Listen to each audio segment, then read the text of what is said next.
Okay, so tadi kita dah teka-teki ni. So nama kapal tadi adalah, nama dia ialah Watt. Ada yang kata The Ship, ada yang kata Captain Ali ya. Dia banyak tapi sebenarnya teka-teki ni bukan nak uji siapa betul siapa salah, tapi kita teka-teki ni cuma nak melihat konteks macam mana cara kita fokus kepada sesuatu isu. Right, so ini relate dengan innovation sebenarnya, that's why saya bagi soalan ni Alright. Okay, saya nak tunjuk satu video, satu video ni berkaitan dengan innovation, tapi video ni cerita Tamil movie Tamil, tajuk dia The Hero tahun 2019. Ni mungkin trailer je lah, boleh tengok tentang innovation tu.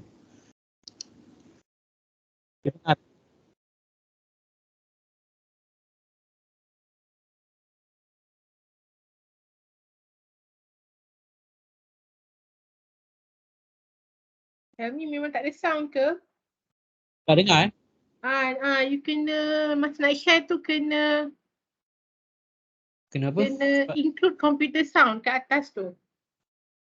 Oh ya ke, sekejap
boleh.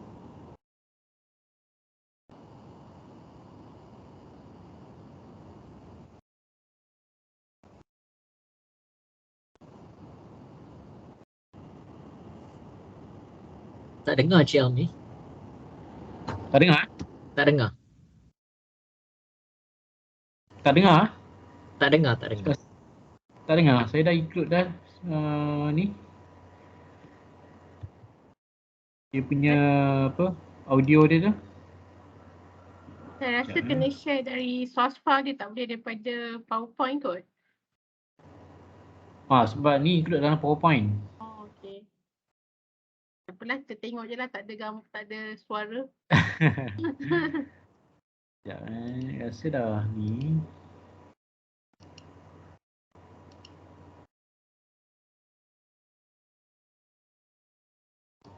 Sebab pendek je trailer ni, tak ada. Okey, sekejap.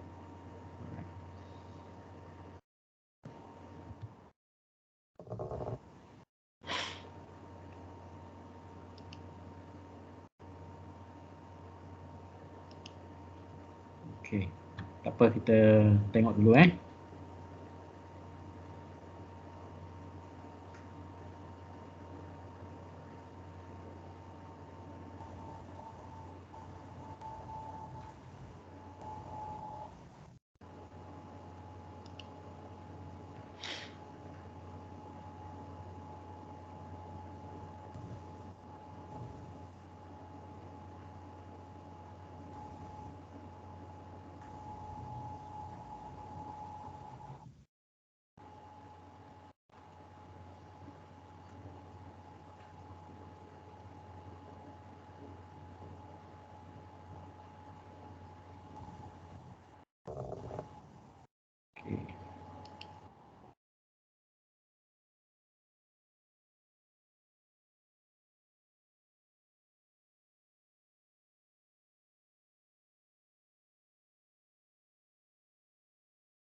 Okay, so ini adalah satu klip video yang berkisar tentang tajuk dia Hero yang berkaitan dengan inovasi. Okay, maksud dia dekat video ni ada satu innovation yang dicipta. Okay, dah kita lihat cerita ni secara penuh. Salah satu scene yang dia buat adalah satu produk yang dipanggil motor atau motor yang boleh berfungsi menggunakan air laut. Okay. Ini salah satu inovasi yang dikenalkan di India lah. Sebab kita tahu India ni negara yang padat, okay, dan harga minyak pun mahal. Jadi dia mencipta satu ciptaan iaitu motor yang boleh berfungsi menggunakan air garam.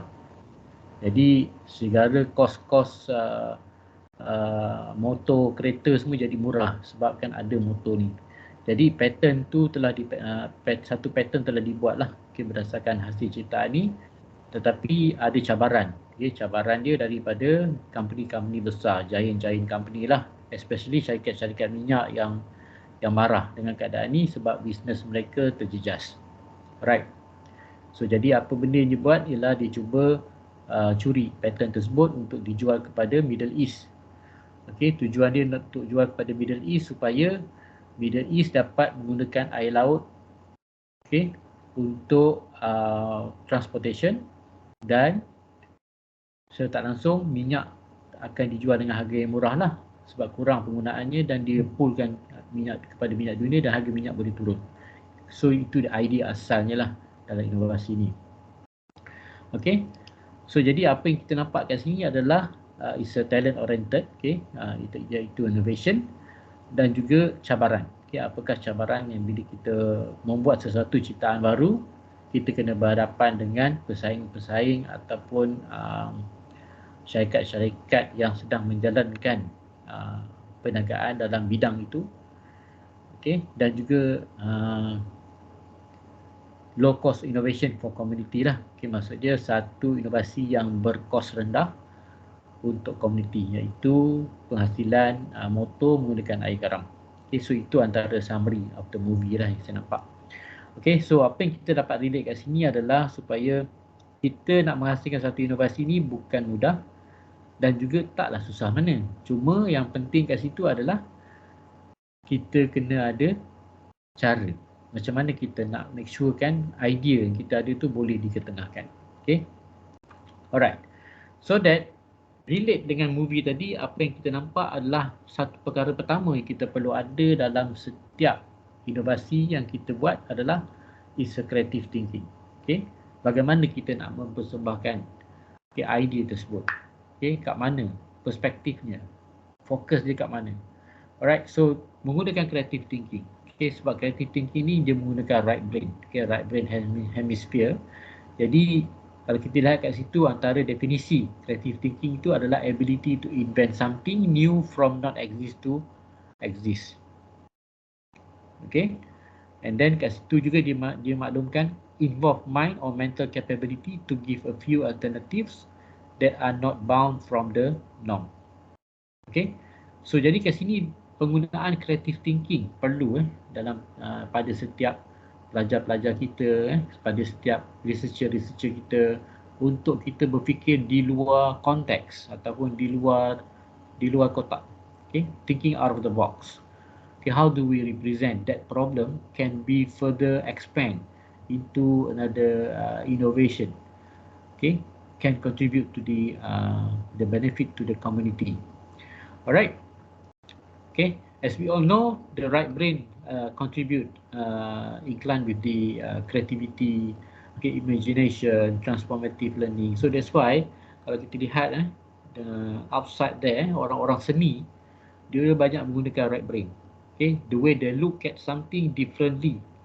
Okay, kalau kata kita lihat nombor 8 contohnya, kita lihat nombor 8, kalau kita bagi 2, automatically kita akan apply left brain kita untuk divide that numbers into 2. Dan kita akan immediately akan bagi kata jawapan dia adalah 4. Tetapi bagi orang seni yang thinking out of the box, dia akan melihat nombor 8 tu dalam perspektif yang berbeza. Okay, kalau kita kata cuba 8 tu diberi dengan 2. Pada dia 8 diberi dengan 2, mungkin nombor 8 tu dibelah dengan 2. So ada akan dapat 2 kosong. Okey, ataupun 8 tu dibelah secara vertikal, akan terhasillah 2 nombor 3. So perspektif ini yang kita perlukan dalam penghasilan inovasi. Maksudnya kita melihat dari konteks yang berbeza dengan orang-orang yang biasa.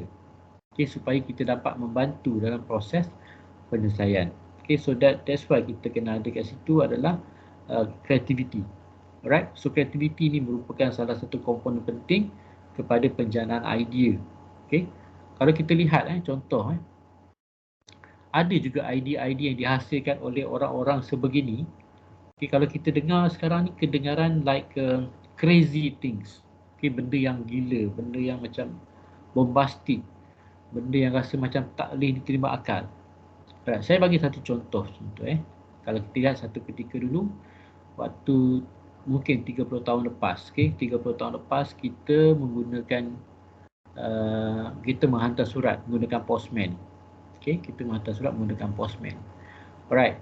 So at that time ada seorang ni dia mengeluarkan satu idea. Dia kata saya nak cipta satu sistem di mana surat boleh hantar diri dia sendiri. During that time orang ketawakan dia sebab dia kata mana boleh, surat tak boleh terbang, tak nak pakai burung ke? Tak boleh. Alright, tetapi dengan adanya pada tahun 1999, bila Tim Berners-Lee ni orang yang mencipta www, World Wide Web, dia perkenalkan internet pada masa tu. Dan selepas tu wujudlah sistem email. Sistem email adalah sistem surat yang menghantar diri dia sendiri. Kita cuma masukkan alamat email dan kita type message dengan subjek dan kita klik send. So dia akan hantar pada diri sendiri. So konsep surat menghantar pada diri sendiri telah menjadi realiti. Walaupun pada masa idea itu dikeluarkan adalah agak crazy, agak bombastic. Jadi bila kita dapat idea-idea sebegini, kita jangan terus condemn, kita jangan terus tolak, kita jangan terus nafikan. Mungkin pada waktu ketika itu ia tidak boleh dilaksanakan, tetapi dia boleh dilaksanakan pada masa hadapan. Alright? Sebagaimana kalau kita lihat macam Tun Mahathir dululah masa memperkenalkan kereta, dia keluarkan statement kata Malaysia satu hari akan keluarkan kereta. So finally dia lepas 4 tahun dia keluarkan kereta Malaysia pertama pada tahun 1985.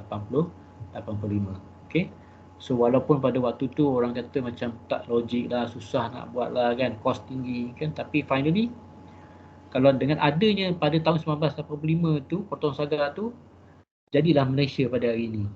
Hari ini macam-macam model ada. Kita ada syarikat Proton, kita ada Pro2, kita ada macam-macam model kereta yang canggih-canggih lah sekarang ni. Alright. So itu maksud dia creativity. Kita kena buat sesuatu walaupun pada awalnya kedengaran macam crazy things. Alright. Okay. So what we can say about creativity ni, creative ideas always triggered by the wrong person. Biasanya bukan orang yang betul. At the wrong department, bukan department yang betul, and owns a wrong background at the wrong time. Maksudnya dia sentiasa berada dalam keadaan yang tidak berada pada tempatnya. Kadang-kadang idea itu diperkenalkan oleh petani, walaupun idea itu tentang sistem tapi diperkenalkan oleh petani, ataupun itu adalah sistem tentang komputer tapi diperkenalkan oleh department account, contohnya orang yang pada department account yang perkenalkan benda tu, idea tersebut.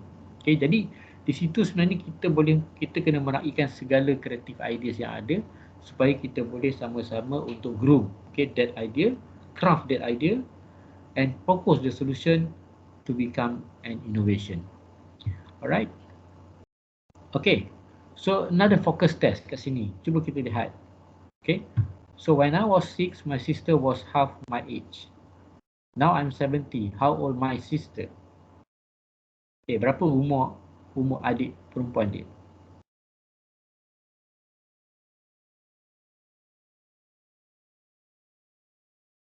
Any answer from the participant? 67. Yes, 67. Because this is a focus test.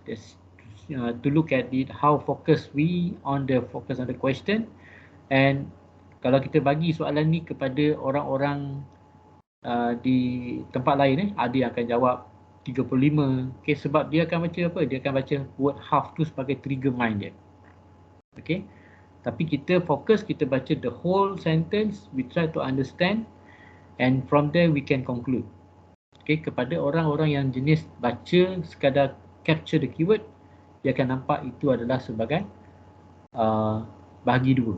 Okay, half of the age. Okay, 35. Alright, so itu focus test kita.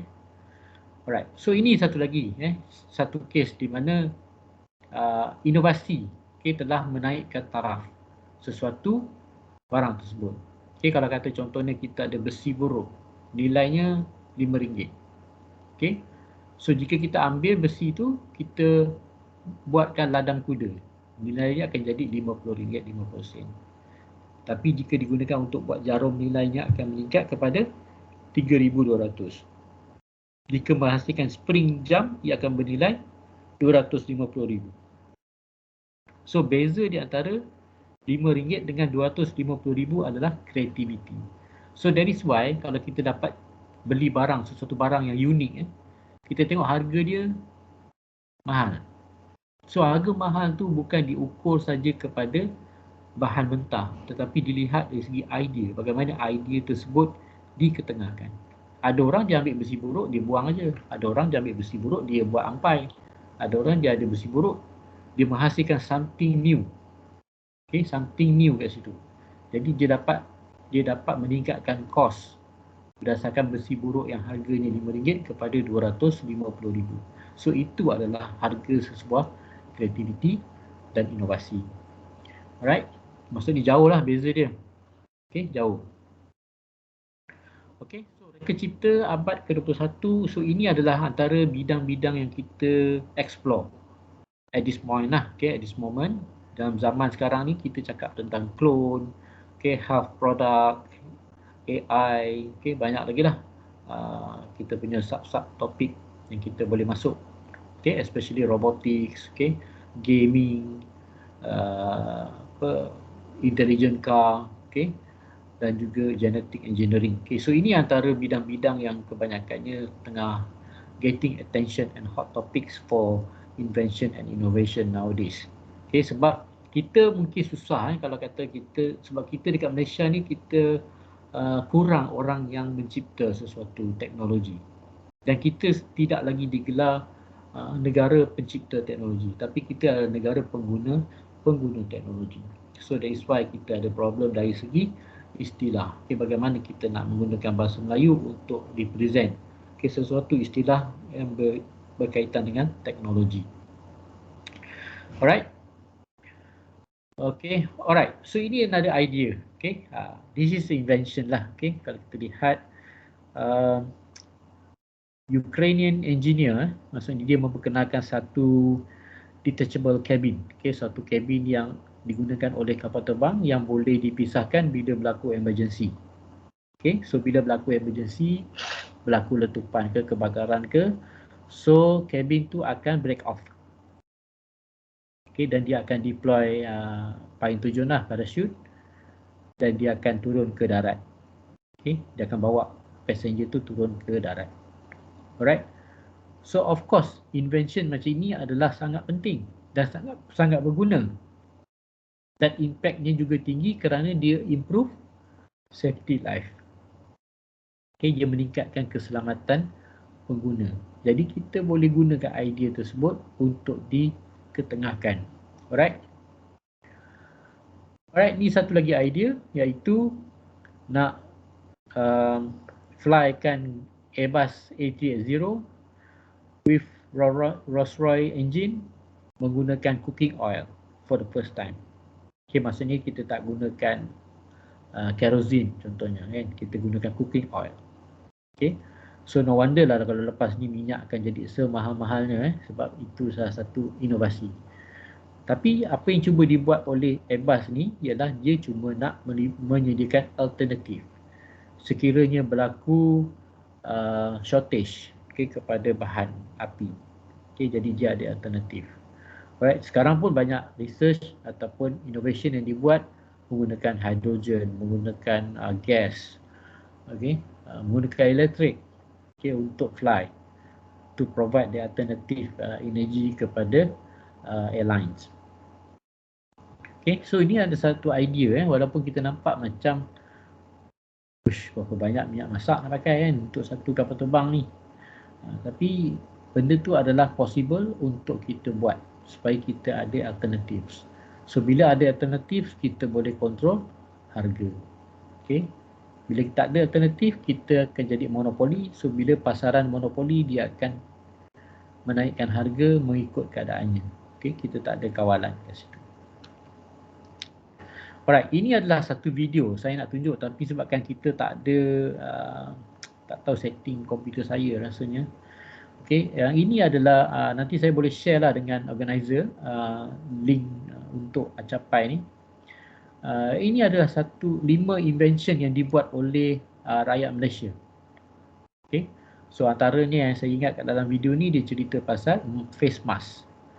Okay, face mask yang diperkenalkan oleh rakyat Malaysia pada 1920-an. Okay. Dan juga produk yang kedua adalah pen drive. Okay, pen drive yang kita gunakan pun adalah hasil daripada ciptaan rakyat Malaysia. Okay, dan produk yang terakhir sekali, dia adalah produk berkaitan dengan makanan haiwan.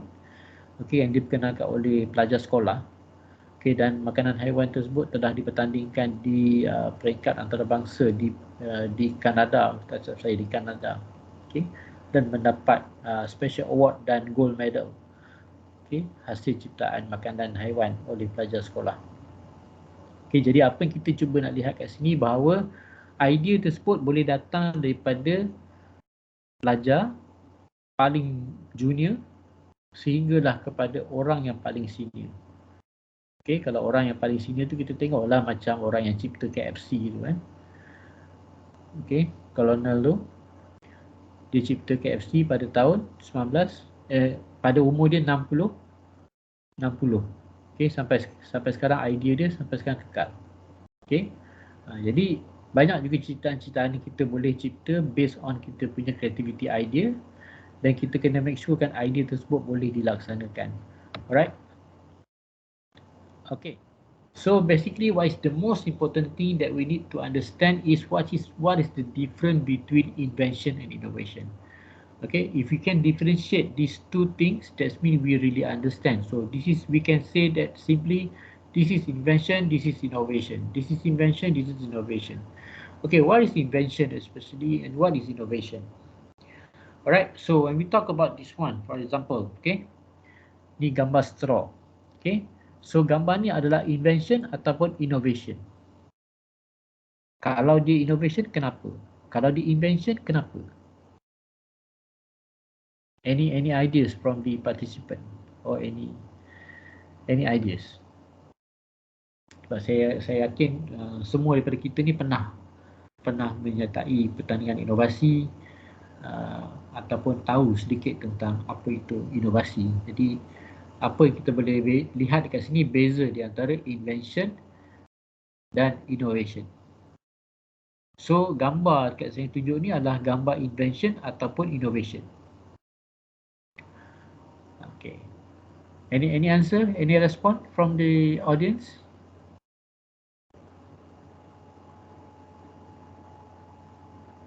Tak ada.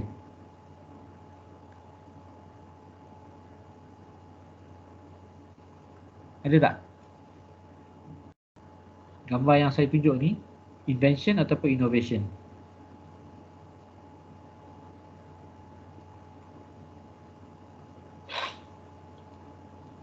Alright.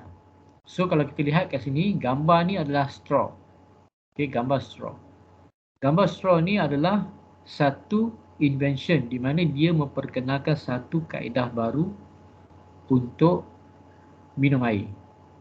Sebelum ni kita ada gelas, kita minum air. Okay, jadi orang ni perkenalkan straw supaya kita tak perlu angkat cawan, kita sedut je air. Okay, dia satu invention, satu reka cipta. Okay, di mana satu kaedah baru untuk minum air. Alright. Kemudian kaedah baru tersebut kita dah guna pakai. Okay, straw ni dah diguna pakai worldwide. Kat mana-mana kita pergi pun ada straw ni. Kemudian bila ada straw, wujudlah macam-macam bentuk cawan. Wujudlah macam-macam bentuk gelas. Okey, so sekarang ni gelas tersebut ada yang tinggi, ada yang rendah, ada yang besar, ada yang leping. Okey. Kemudian bila dah ada bermacam-macam gelas, wujud satu lagi masalah baru di mana straw yang ada sekarang ni tidak boleh digunakan secara efektif apabila gelas tersebut tinggi. Okey, jadi penambahbaikan perlu dibuat kepada straw tersebut supaya kita boleh minum daripada gelas yang tinggi tanpa kita mematahkan straw tersebut. Okey, so dia akan jadi macam ni. So ini adalah hasil innovation, di mana penambahbaikan daripada invention yang pertama tadi. Okay, so ini adalah innovation di mana wujudnya problem bila ada gelas tinggi, kita tidak boleh menggunakan straw yang biasa sebab dia akan patah. Jadi kita gunakan straw yang boleh bengkok. Okay, jadi dengan adanya straw ni kita boleh minum air daripada cawan yang tinggi tanpa air tersekat ke dalam straw tadi. Okay, so this is innovation. So the problem yang pertama tadi, kaedah baru cara minum air. Problem seterusnya adalah improvement daripada jenis-jenis cawan yang kita ada supaya kita boleh minum air dengan lancar. Alright. So, to be an innovator, okay, macam mana kita nak jadi seorang innovator? Okay, pertama tadi kita mestilah kreatif, okay, kreatif, dan kita kena belajar think differently from others people. Okay, kita kena belajar think differently. So, bila kita belajar think differently, barulah kita boleh generate idea. Daripada idea, barulah kita boleh craft a problem. Daripada problem, barulah kita boleh find unique solution. So, ini adalah proses inovasi, penghasilan inovasi. Okay, that's why sekarang ni kalau kita tengok dalam Jabatan Kerajaan pun dia ada KIK, kumpulan inovatif kerja kan. Dekat mana-mana. Okay, kita pergi even UDKL pun ada, UDKL MSI pun ada program inovasi. Pergi mana-mana politeknik pun ada program inovasi. Pergi mana-mana universiti pun ada program inovasi. Jabatan-jabatan kerajaan pun menganjurkan program-program inovasi. Sebab apa? Sebab kita nak try latih cara pemikiran kita think differently. Sekarang ni di peringkat sekolah pun kita dah ada inovasi. Okay, sebab tu sekolah sekarang dah tak ada IPSR, kita akan gunakan inovasi sebagai satu penilaian. Okay, kita nak tengok how to innovate people to think differently. Okay, daripada peringkat sekolah rendah, sekolah menengah sampailah kepada industri dan juga profesional. Okay, so this is the process of to be an innovator. Alright, and to generate ideas, we need to think out of the box. Okay, we cannot berada dekat tempat yang sama tanpa kita berfikir luar daripada konteks. Okay, apabila kita boleh melihat luar daripada konteks, barulah kita boleh berfikir dan kita boleh generate dan nampak bermacam-macam masalah lagi. Alright, sebab bila kita berada di luar, barulah kita nampak masalahnya. Kalau kita berada dalam kepompong circle kita saja, kita takkan nampak apa-apa. Okay, kita cuma nampak circle kita, itulah dunia kita. Tapi bila kita keluar, barulah kita nampak dunia baru. Barulah kita nampak perspektif baru. Barulah kita boleh menjana idea baru. Okay, dan barulah kita boleh menghasilkan inovasi-inovasi yang banyak. Okay, alright. So ini ada contoh lah kalau kita lihat kat sini. Okay, salah satu contoh fungsi ikat tepi. Okay, kalau kata kita minum air kan, okay, minum air kita beli kat kedai tu, kita fungsi ikat tepi tu nak gantung dekat pintu. Okay, tapi orang ni dia fikir luar kotak. Dia gunakan ikat tepi tu untuk dia minum sambil dia drive. Okay, sambil dia drive air tu. Jadi dia boleh minum air tanpa menggunakan tangan. Okay, dia cuma gantungkan je di telinga dia dan dia boleh minum air. Okay, itu cara dia berfikir. Right, menunjukkan bahawa fungsi ikat tepi tu lebih banyak lagi. Bukan sekadar ikat tepi untuk mudah kita minum air, tapi membantu kita minum air sambil bau kereta. Okay, so that is another example of innovation lah. Okay, let's talk about the thinking of the box punya concept. Okay, Macam mana kita nak bawakan konsep thinking out of the box ni untuk kita? How do we generate ideas from the thinking out of the box punya context? Okay, for example, lagi buat example di sini. Doctor said you need to walk on the grass every day. Okay, katalah doktor kata, okay, tiap-tiap pagi pergi jalan atas rumput. Alright, jalan atas rumput. Okay lah. Kita dalam fikiran kita sebagai patient, kita akan cari, dalam gambaran kita akan cari, oh, kena cari padang. Okay, we need to find the field lah, cari padang rumput, jalan, ataupun cari ruang jalan kaki yang ada rumput, okay, untuk kita walk on the grass for every day. Okay, itu sebagai patient.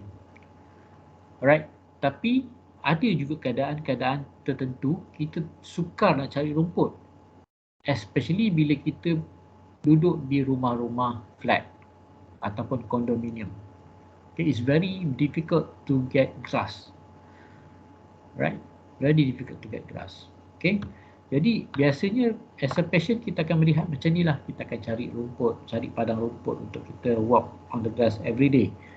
Sebab rumput tersebut design daun-daun tu memberi stimulate kepada kita punya tapak kaki, okay, untuk kesihatan. Alright, jadi kita boleh bayangkan kalau kita jalan atas rumput. Okay, tetapi bila ada orang yang berfikir luar kotak, dia kata kalau rumah atas rumah flat ataupun kondominium, macam mana kita nak duduk? Macam mana kita nak jalan atas rumput? Okay, jadi engineer berfikir sesuatu, dia gunakan idea macam ni. Alright, so that engineer found the solution. So bila dia found the solution, dia buatlah kasut yang ada rumput tiruan. Okay, dan idea ni juga telah menjadi idea yang slipper biji-biji tu kan, yang reflexologi tu, yang ada biji-biji tu. So idea daripada sini. Okay, sebab bila kita nak jalan, nak berjalan atas tempat yang ada urutan kaki kan, reflexologi yang batu-batu tu, kita kena jalan atas batu. Okay, tapi ada juga keadaan-keadaan kita tak ada batu, kita ada jalan tar. Okay, jadi kita perlu kepada konsep idea ni diketengahkan. So ada kasut yang ataupun slipper yang ada biji-biji tu yang stimulate kita punya point, sama seperti reflexology. Okay, so this is we concept the thinking out of the box. Alright, then another example of thinking out of the box is how to write 4 between 5. Okay, so this is another example so that we can write 4 between 5 like this. Okay, so 4 inside and we have 5 in the spell. Okay, so this is the context of how we think creatively, okay, to find a solution. This is another video, okay. Video ni ada suara tapi tak ada suara sangatlah. Okay, cuma boleh lihat bagaimana traffic light. Sebelum ni kita tengok dekat tiang, tapi traffic light ni dibuat atas jalan. Kes ni berlaku di India, boleh tengok.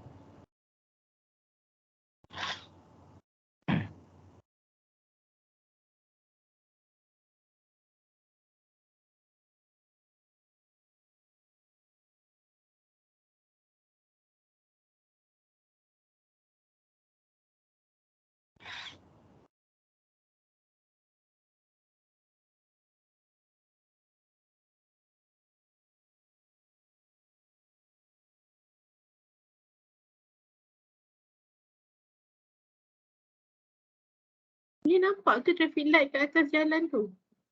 Boleh nampak? Boleh nampak?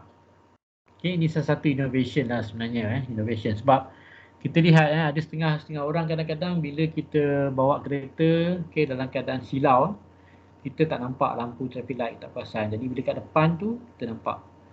Okay, kita nampak line panjang tu dia pakai LED. Okay, so yang ni dia orang dah implement dekat India lah. Okay, prototype ni. Sebab India antara negara yang paling banyak simpang dan satu lagi crowded, terlampau banyak kenderaan. Diorang punya style sistem kenderaan diorang tak macam kita kita ni lebih tertib dan teratur ikut lane jangan keluar lane dia orang tak kira. Tengah-tengah lane pun diorang lalu. Okay, kalau motor tak boleh. Kalau kita motor ada laluan motor, kalau motor tak ada laluan dia, kita letak motor tu belah kiri. Dia tak kira dia motor ke, kereta lembu ke, basikal ke, dia boleh berada dekat mana-mana lane. Dan dia sangat-sangat mengganggu trafik. Jadi that's why lah kalau kita lihat macam negara-negara India, Indonesia, Vietnam, Thailand, horn dia tak macam horn dekat Malaysia. Horn dia tu sekadar bunyi untuk beritahu pengguna jalan tu untuk ke tepi bagi laluan. Kalau kita horn kat sini marah. Kan kita horn kat sini kita beri horn tu maksud kita marah. Kat sana horn tu sekadar minta laluan macam tu. Okey, maksud dia berbeza, bunyi pun berbeza. Kita punya horn kat sini kalau bunyi kita sendiri pun nak marah kan kalau dengar, dia sakit telinga. Okey, sana bunyi dia tak sakit telinga dan bunyi dia tu sekadar untuk minta laluan. Okey, minta laluan kepada pengguna lain. Alright, so ini adalah contoh lah. Okay, traffic light, innovation lah, innovation. Sebab dekat sini yang macam UTSM ni kita ada lab daripada Sena Traffic. So banyak research yang berkaitan dengan traffic light, geran-geran yang berkaitan dengan traffic light dapat daripada company tersebut lah. Okay, right. So kenapa innovation ni so important? Okay, kenapa? Perlu ke? Kadang-kadang kita tengok setiap universiti buat pertandingan inovasi, politeknik buat, college community buat, sekolah buat, universiti swasta pun buat. Kan, kenapa semua orang buat innovation ni? Kenapa innovation ni so important? Why? Kenapa dia sangat penting? Especially kalau kata kita ada student, dia adalah innovator. Sebab dia boleh menghasilkan sesuatu benda yang boleh menyelesaikan masalah. So innovation tu ada something yang dia cuba selesaikan, itulah inovasi sebenarnya. Dia kena ada problem. Alright. Antaranya kita boleh untuk make life easier and better lah. Make life easier and better. Dengan adanya inovasi ni membuatkan hidup kita lebih mudah dan lebih baik. Contoh macam mentol lah. Mentol ni dibuat oleh Thomas Alva Edison. Cuba bayangkan kalau Thomas Alva Edison tu baru sekali dia meletup putus asa terus. Agak-agak hari ni kita tak ada mentol lah. Kan? Tapi sebabkan dia tidak putus asa, berusaha sampai ke 10,000 kali, barulah dia dapat menghasilkan tungsten. Mentol tungsten. Maksudnya contribution dia pada waktu tu lead kepada innovation pada hari ini. So waktu tu dia invent, dia cipta satu mentol. Sekarang macam-macam mentol ada. Mentol lampu benda flow ada, mentol LED ada, macam-macam bentuk, macam-macam jenis, macam-macam size ada, macam-macam harga ada. Dia nak paling murah sampai kepada yang paling mahal. Alright. And then another way is to have fun or good things to eat. So ni adalah satu tujuan inovasi. Just untuk kita have fun. Kan, contoh ni kita ada water park, kita ada macam-macam lah jenis-jenis permainan yang ada dekat water park tu ataupun dekat mana-mana park yang kita sediakan. Dan juga inovasi dalam makanan. Kita ada McD, kita ada Mary Brown, kita ada KFC, kita ada A&W. Kalau kita lihat semua syarikat-syarikat ni mengeluarkan fast food, sama je. Tapi setiap company tersebut mempunyai variety yang berbeza. Variety yang berbeza. Jadi ke situlah baru kita tidak mewujudkan persaingan yang hangat. Kalau KFC punya ayam, rahsia resepi dia macam ni. McD rahsia resepi dia macam ni. Jadi kita tidak share. Alright, so itu contoh have fun. Kemudian another innovation is to solve problem. To solve problem. Macam kata payung ke cermin mata. Sebabkan kita rabun, kita kena pakai cermin mata. So macam mana dapat cermin mata? Kita ukurlah dulu. Buatlah measurement. Jadi orang yang cipta cermin mata tu dah melihat benda ni secara holistik. Maksudnya dia ada salah satu kaedah untuk mengatasi rabun. Sekarang banyak metod. Tak perlu lagi guna cermin mata pun, guna laser ke dah boleh, guna lastik pun dah boleh. Cuma harga dia adalah mahal. Alright, ini adalah satu-satu video antara ciptaan yang paling simple. Tapi saya tak, suara mungkin tak dengar, tapi boleh tengoklah produk ni adalah produk bagaimana nak bantu wanita mengandung, okay, wanita ataupun orang OKU untuk pakai stokin. Okay, tengok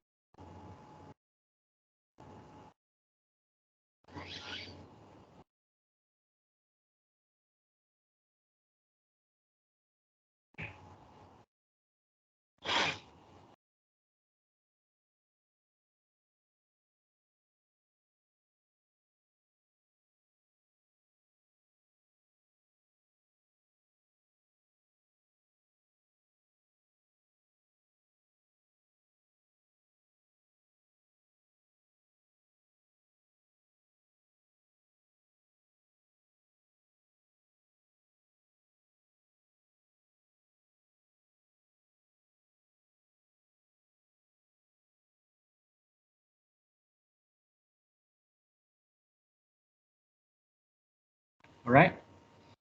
Kan kita nampak kan satu invention yang sangat mudah untuk kita bantu orang OKU pakai stokin tanpa kita nak bongkok. Right? Okay. And then another one is to keep people safe.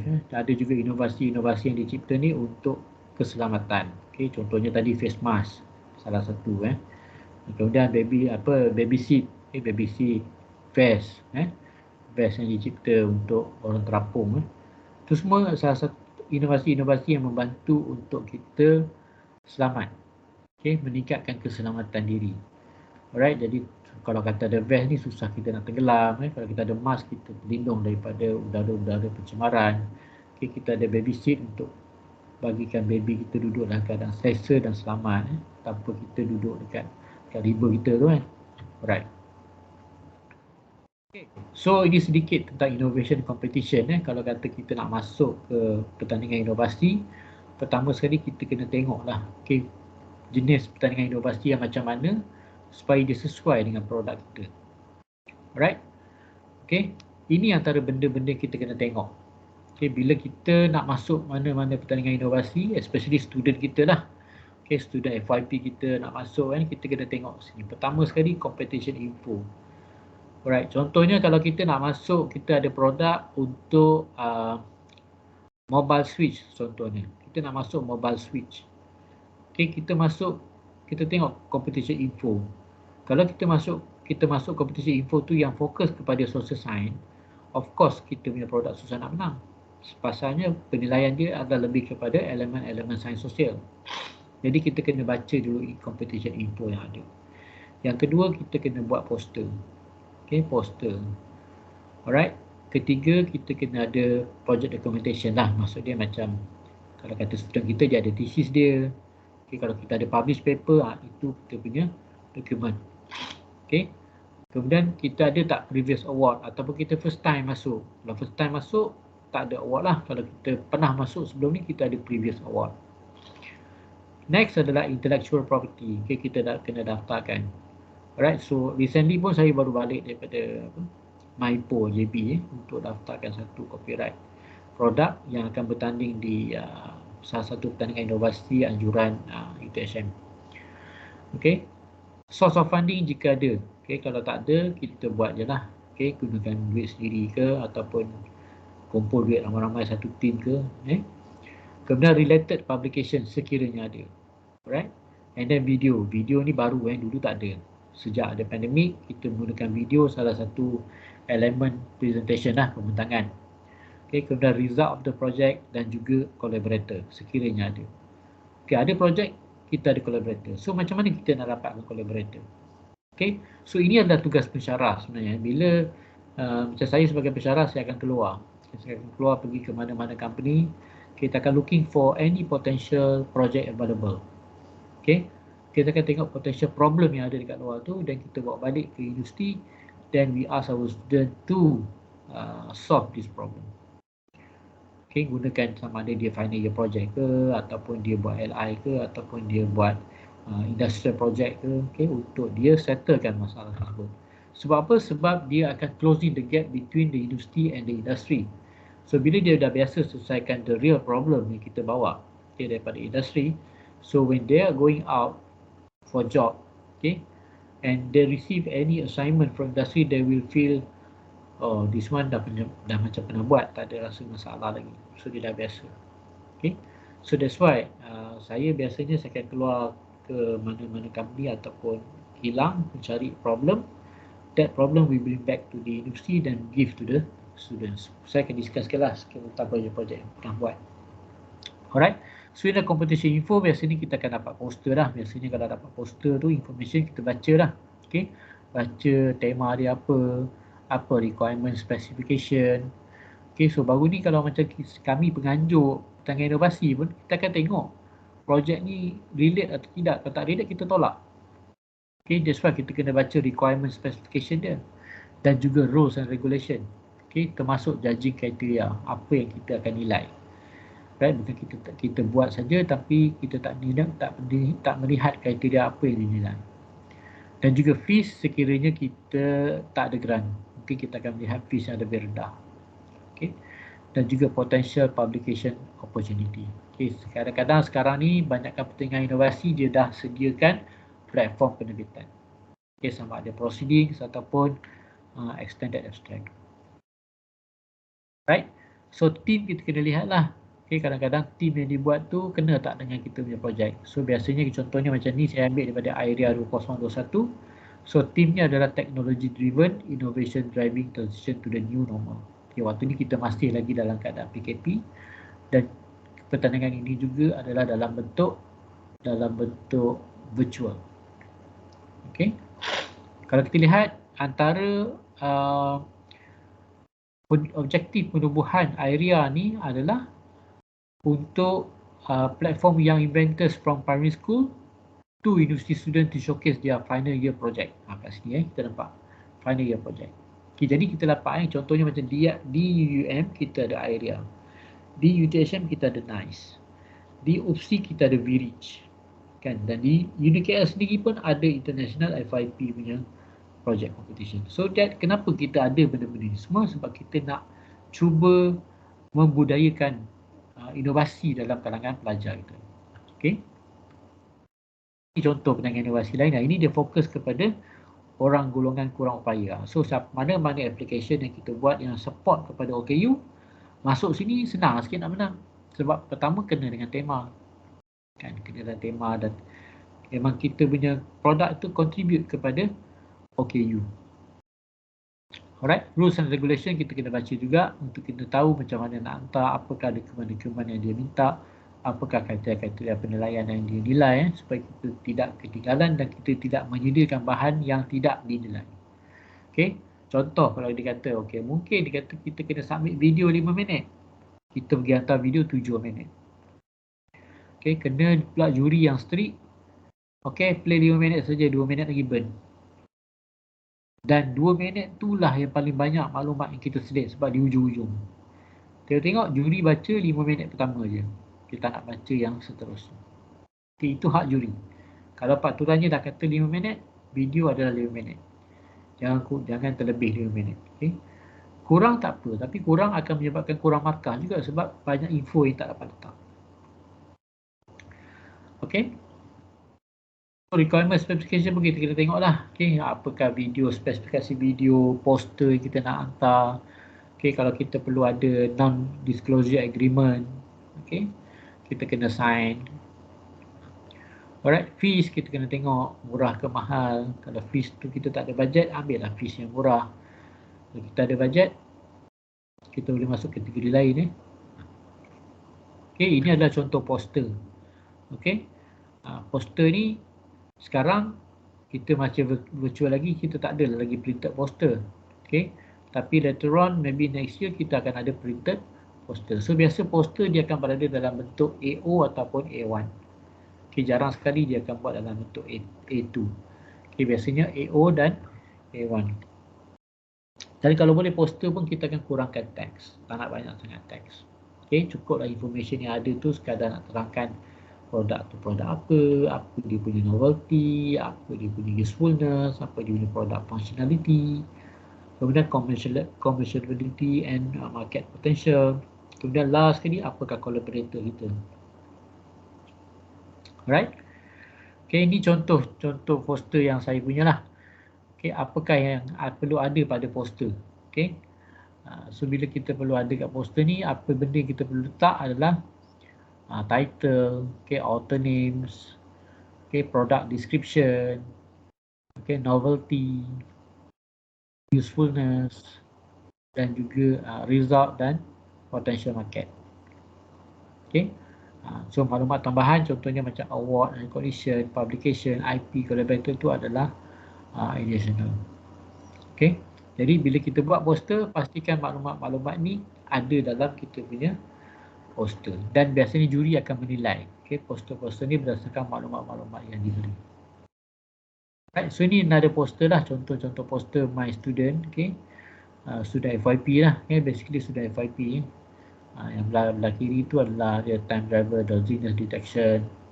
Yang sebelah tu IT based smart recycle bin notification system. Okay. So kita minta pelajar tu design satu poster dan kita boleh cari collaborator lah. Okay, collaborator yang boleh collaborate dengan kita punya projek tersebut.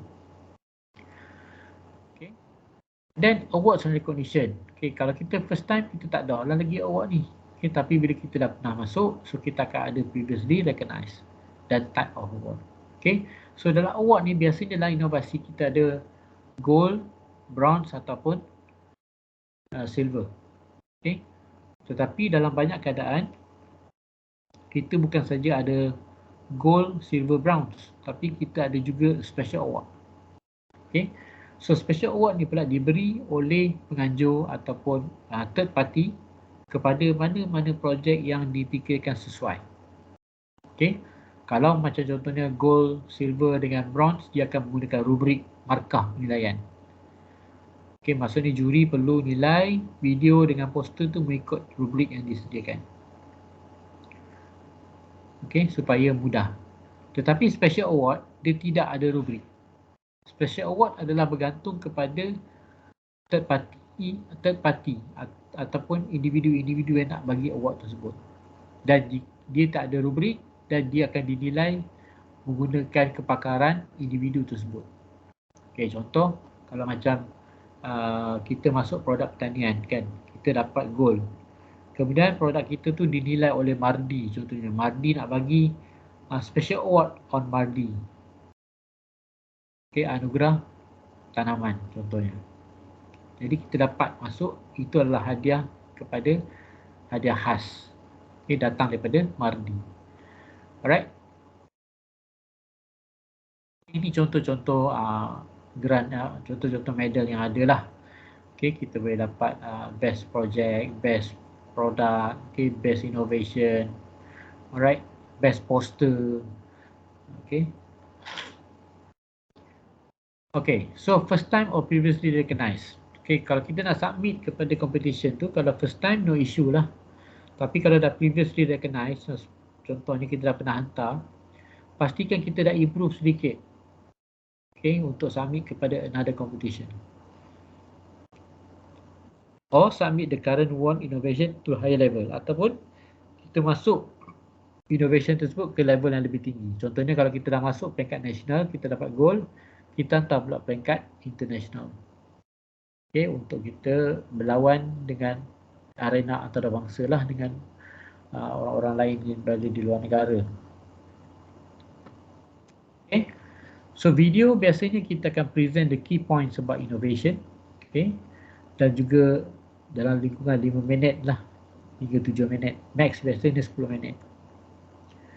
Okay. And then kita kena highlight the key points as stated in judging criteria. Maksudnya dalam video tu kita kena highlight the key points yang ada.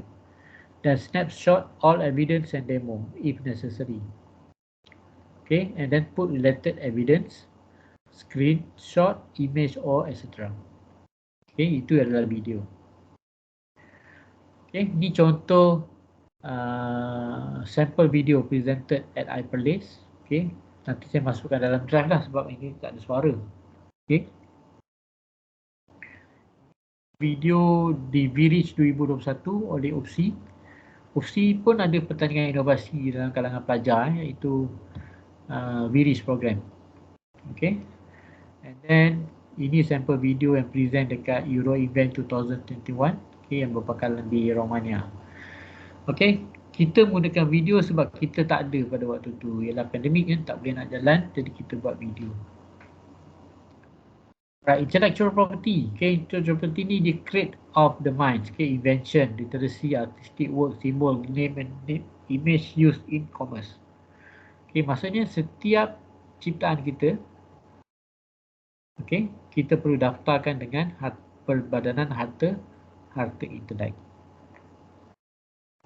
Okay, pagi tadi pun dah ada ceramah tentang IP kan, okay, intellectual property. Okay, petang ni dia cuma discuss sikit saja. Alright, so yang the most popular one kita ada copyright. Okay, kita ada copyright dan kita ada patent kalau ada grant, sebab patent akan incur cost yang tinggi. Kalau kita ada logo, kita boleh apply trademark. Okay, dan kalau kata kita ada memperkenalkan sesuatu trademark negeri Johor contohnya kan, apa benda trademark negeri Johor, macam gambus Johor. So gambus Johor ni kalau siapa nak gunakan kriteria gambus Johor ni, dia boleh declare lah gambus tu adalah gambus Johor. Kalau dia tidak memenuhi syarat, dia tidak boleh diconsider sebagai gambus Johor. Okay. Right, so why need to register IP? Okay, sebab kita nak protect kita punya idea. Okay, protect kita punya idea. Stop others using, making or selling or important. Okay, kita nak halang orang daripada jual idea kita. Dapatkan royalty. Kalau kita dapat license kan, kita dapat royalty. Kemudian sole right to use, make, sell or import, exploit through strategic alliance and make money by selling. Okay, so why we need to register an IP. Okay, kategori IP banyak. Kita ada patent, kita ada utility, innovation, industrial design, trademark, copyright, geographical indication, layout, design and integrated circuit. Okay, and then trade secret and disclosed information. Okay, so ini adalah kategori-kategori of IP. Setiap kategori IP ni adalah different definition. Okay, so ini contoh borang nak daftarkan copyright. Okay, and this is slip pembayaran untuk copyright. So please note that pembayaran copyright juga telah naik harga daripada last year saya register cuma lebih kurang dalam RM90. Okay, sekarang dah naik kepada 200 ke 200.5. Okay, so ini adalah di Perbadanan Harta Intelek Malaysia lah. Kita kena register MyIPO kat situ.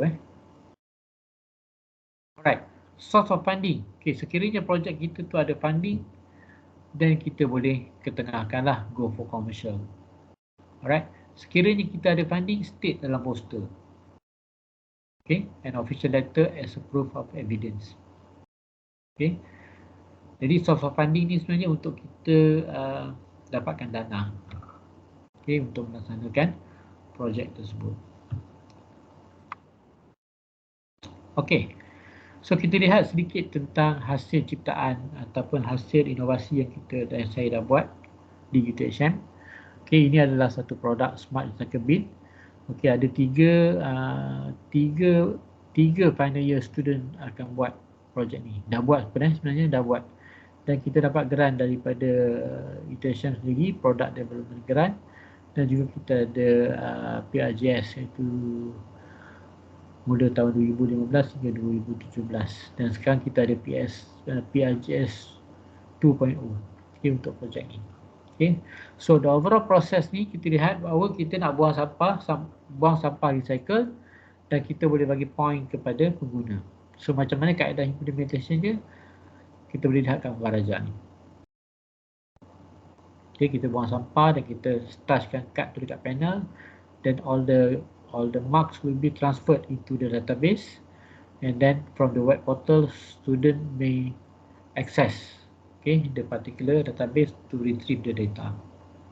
Okay, so untuk projek ni saja kita dah produce 4 conference, 1 jurnal, 5 medals dan 2 special award. So related publication if any. But sekarang ni kita tengok dalam pertandingan inovasi macam apa NICE, IRIA pun dah ada proceeding. Okay, dah ada proceeding di mana kita boleh tulis hasil produk inovasi kita tu ke dalam conference. Okay, so ni contoh paper yang dah publish lah dalam Scopus Journal. So ini student saya yang buat location and tagging sistem guna GPS, tapi dia gunakan GSM juga. So agak mahal lah kaedah ni. Okay, agak mahal. Waktu saya presentkan paper ni di Beijing, China, disebab conceptual approach of smart waste management with integrated web-based system. Okay, so this one is 30 October 2014, 8 tahun lepas lah.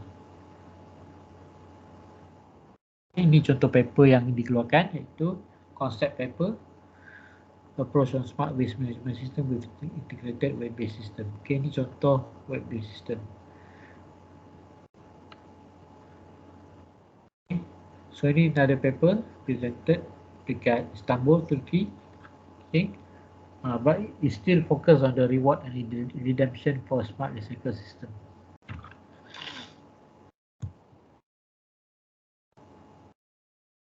Ini another publication dalam majalah, okay, Technology Assistive Menyokong Keupayaan OKU, di mana Swiss yang saya buat tu masuk dalam majalah ni.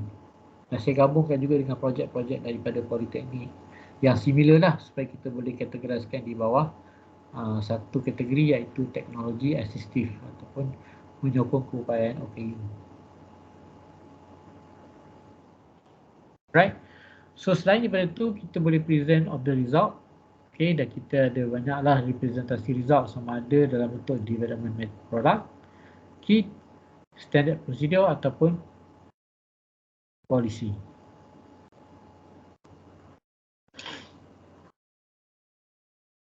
Okay, result of the project development. Result ni kita perlu rekodkan lah. Okay, at the end of the report kita perlu masukkan result. Okay, nak senang, kalau nak senang ialah satu idea satu result, satu objektif satu result. Okay, satu objektif satu result, supaya kita boleh nampak, okay, bagaimana penulisan kita tu teratur tak teratur, sistematik atau tak sistematik. Jadi satu idea satu result, satu objektif satu result. Jadi senang kita nak rujuk. Okay. Right, ni contoh-contoh lah, contoh-contoh market potential. Okay, last kali documentation lah. Okay, documentation kita prepare lah. Okay, prepare previous awards ke, IP registration, letter of intention, copy of application, copy of other letter, semua kita kena bawa sekali. Okay, kita kena bawa sekali dan kita kena defend lah dengan pejabat inovasi. Okay, kenapa kita perlu hantar, sebab benda-benda ni adalah merupakan salah satu sokongan dokumen. Okay, letter of intention tu macam kata kita dapat collaboration dengan industri, so industri tu akan keluarkan letter of intention untuk collaborate dengan kita lah, ataupun kita buat MOU, okay, conversation between other agency or company. Dan juga kita kena ada copy of publication. Berapa banyak paper dikeluarkan untuk projek ni, contohnya projek A contohnya. Okay, berapa banyak publication kita ada dan apakah related document yang kita perlu ada. Okay, kalau kita buat pergi komersial, kita mungkin ada proof of concept. Okay, apakah grant-grant yang kita dapat. Kalau kita cerita pasal commercialization, tapi kita cerita grant kita cerita benda-benda yang konseptual, macam mana kita nak komersial kan. Okay, jadi kita kena lihat balik kita punya related document yang ada. And then collaborator. Okay, type of collaborator. Jadi kita nak cari collaborator. Right, so biasanya kalau nak mudah kita pergi pitching.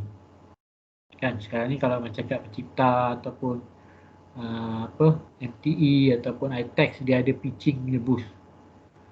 Okay, so pitching punya booth tu kita akan register dengan penganjur produk apa yang kita nak pitching.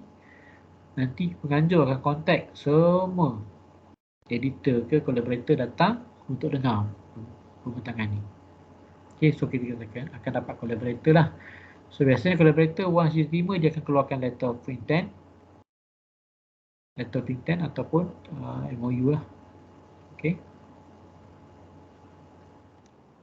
Okay, so far ada soalan? Sebelum kita sambung sikit lagi. Kita dah almost 5 kan? Almost 4. Ada soalan?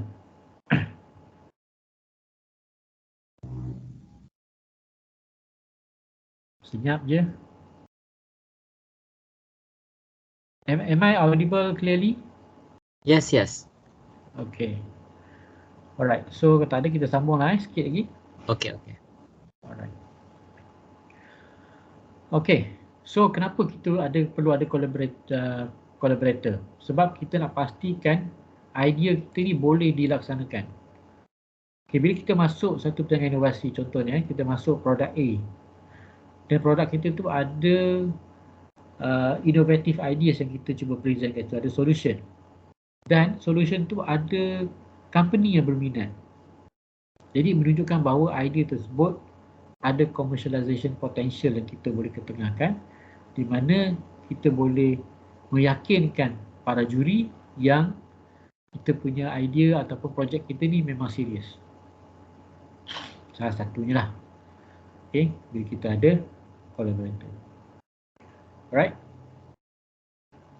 Okay, ni tu contoh projek saya lah. Saya buat tadi tong sampah tu kan, tong sampah pita tu. Smart Recycle Bin, kita collaborate dengan Solid Waste and Public Cleansing Management Corporation, KSW Corp. Okay, since 2014. Okay, surat ni pun 2014. Okay, kita buat kolaborasi penyelidikan. Okay, bila ada surat kolaborasi penyelidikan ni mudah untuk kita apply grant. Contohnya macam FRGS ke PRGS, kita ada surat niat daripada collaborator. Okay.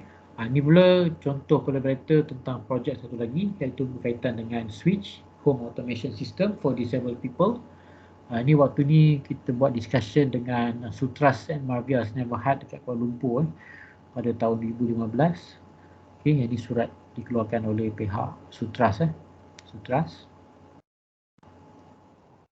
Yang ini waktu saya buat collaboration dengan pendidikan IPT industri untuk projek kajian klinik appointment system, di mana waktu tu saya melawat Hospital University Science Malaysia, HUSM di Kubang Krian, dan kita berbincang apakah masalah yang dihadapi oleh klinik pediatrics. Waktu ni Dr. Rawani tu yang belah kiri tu, dia yang sendiri menghubungi saya untuk bercadang mengadakan perbincangan kerjasama di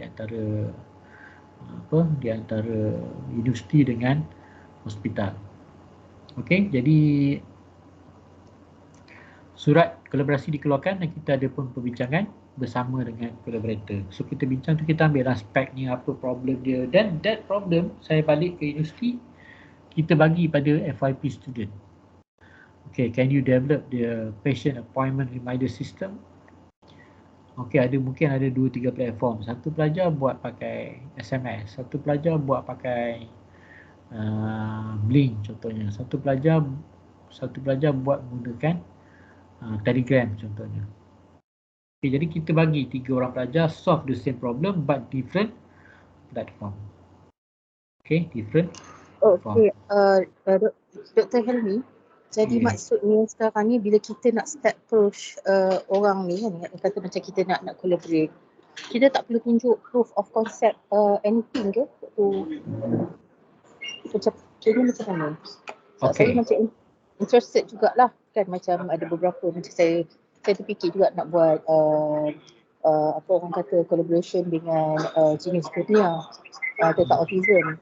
Tapi saya tak tahu macam mana kita nak start tu. Alright. Okay, satu soalan yang bagus maksudnya perlu ke kita ada prototype ataupun proof of concept. Alright, so biasanya biasanya kalau kita keluar go for industry contohnya, kita working dalam that area lah, contohnya dalam autism ke apa kan, kita bekerja dalam bidang tu. Kita boleh nampak apakah current problem yang happen dekat situ, ataupun kita pergi ke tempat tersebut, kita visit, kita discuss dengan people kat situ, what are the current problems yang diorang ada. Okay, bila diorang cerita, katalah diorang dah cerita problem diorang, kita pun dah present sikit research kita kan. Then barulah kita boleh cerita prototype yang kita buat tu. Kalau kata kita dah ada prototype dah. Kalau kata kita tak ada prototype lagi, tak apa. Kita discuss, okay, mungkin kita sama-sama nak develop dengan kerjasama daripada jabatan tadi dengan kita, okay, kita buat satu prototype. Okay, contohnya macam sekarang ni, saya sekarang ni untuk tahun 2022 ni, saya pergi ke sekolah Bukit Sorga di Batu Pahat tu. Okay, contohnya lah, saya pergi. Saya propose satu sistem kat situ. Saya tak bawa proof of concept lagi. Saya kata, saya tanya cikgu, dia kata kenapa susah sangat kat sini bila hari guru, cikgunya macam tak ada info dengan pelajar. Dia cuma ada info tentang prestasi, dia cuma ada info tentang kendiri. Tapi dia tak ada info tentang informatics semua dia tak ada. Psychometrics semua dia tak ada data tu. Jadi apa yang dibincangkan bersama pihak sekolah kata boleh tak pihak UTSM bangunkan dashboard untuk kami.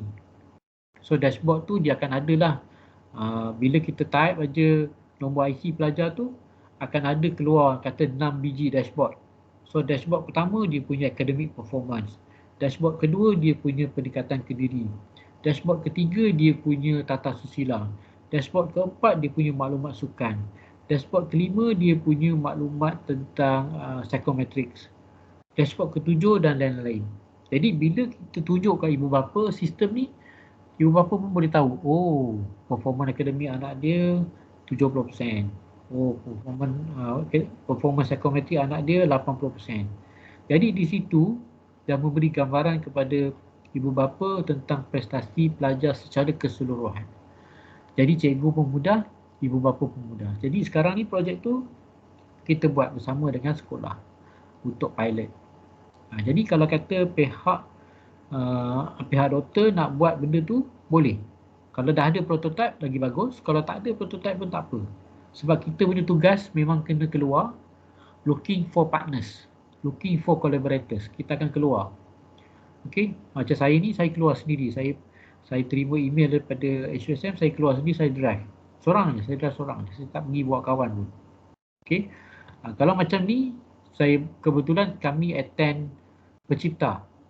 Okay, Pencipta, dan kebetulan tu kita contact company ni untuk kita jumpa di KL sebab dia memang base kat KL.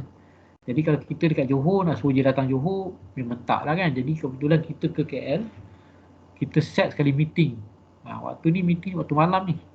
Kita ambil waktu malam sebab siang kita ke Pencipta. Ambil waktu ni untuk kita berbincang tentang prototype yang ada tadi. Yang ini untuk kita komersialkan sebab kita dah ada prototype, kita nak cari company untuk komersial. Okay, yang ini tadi kita cari agensi untuk collaborate bangunkan application. Sebab dia ada problem. Dia ada problem, jadi problem tu tak ada orang yang solve. Jadi dia minta kita sebagai universiti, sebab universiti ni boleh kita katakan sebagai pool of knowledge. Jadi banyak kepakaran ada di universiti, dia minta kita untuk develop on behalf of them. Okay, jadi jauh lah sebenarnya SUSM Kubang Krian dengan UTSM, sedangkan boleh je SUSM tu contact dengan UiTM Kelantan ke, dengan UMK ke kan. Tapi sebabkan dia baca paper saya tu, dia contact saya. Jadi bila dia contact, kita pergilah. Kita pergi. Jadi kita pun cuba memberi khidmat nasihat. Lama dah ni pada tahun 2016. Dah 6 tahun agak. Okay, 6 tahun. Okay, ini tu contoh dia. Alright, okay, kita tengok evolution in innovation. Okay, maksud dia evolution innovation ni, maksud dia, contoh kalau kata kita ada student FYP contoh kan, student FYP kita buat sistem A contohnya, ataupun buat projek A, kemudian dia graduate. Okay, kemudian student next FYP kita boleh sambung produk A tadi ni extend jadi produk B. Sebab daripada produk A nanti akan ada problem dan kita solve untuk jadi produk B. Kemudian produk B kita ada problem, kita solve jadi produk C. Produk C kita cari problem dan kita solve, kita ada produk D dan seterusnya. Kita bagi itu adalah evolution in innovation. Okay, saya nak tunjuk kat sini ada dua projek lah. Dua projek yang kita berevolution Okay, supaya kita nampak kat mana. Alright, pertama sekali yang tadi, projek Smart Recycle Bin tadi memang kita buat bersama dengan 3 orang FYP.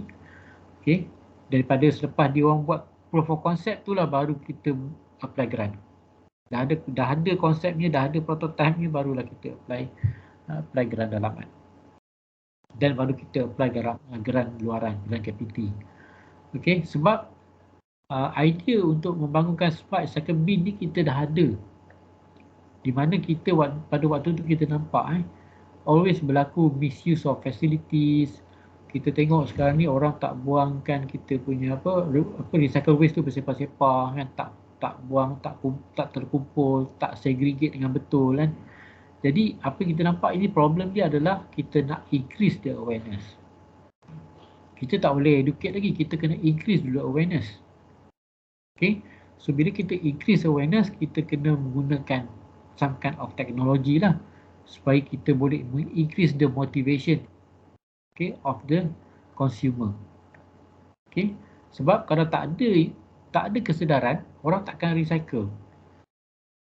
Contoh macam ni, kita nak yakinkan supaya orang tu boleh recycle. Adakah dengan memberi duit? Itu salah satu faktor. Okay, tapi bagaimana pelaksanaan dia? Okay, kita ambil idea daripada syarikat-syarikat minyak yang mengeluarkan yang mengenakan point bila kita isi minyak. Contohnya macam Petromiles, Chemist dekat. Okay, bila isi minyak contohnya 100 dapat 100 point. Isi minyak 50 dapat 50 point. Okay, jadi pengguna akan rasa, point banyak ni nanti boleh claim minyak. So dia akan terus isi dengan syarikat tersebut. Ataupun syarikat tu akan offer lagi, kalau ada point banyak dapat hadiah ni, dapat hadiah ni.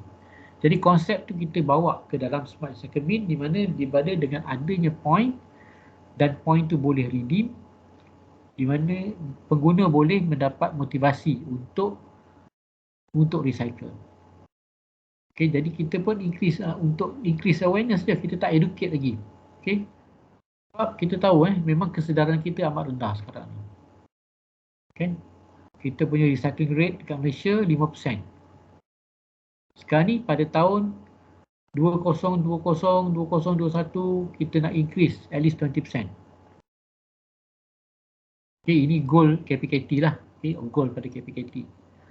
Jadi kita propose salah satu solution kita propose, iaitu kita nak gunakan konsep 3R.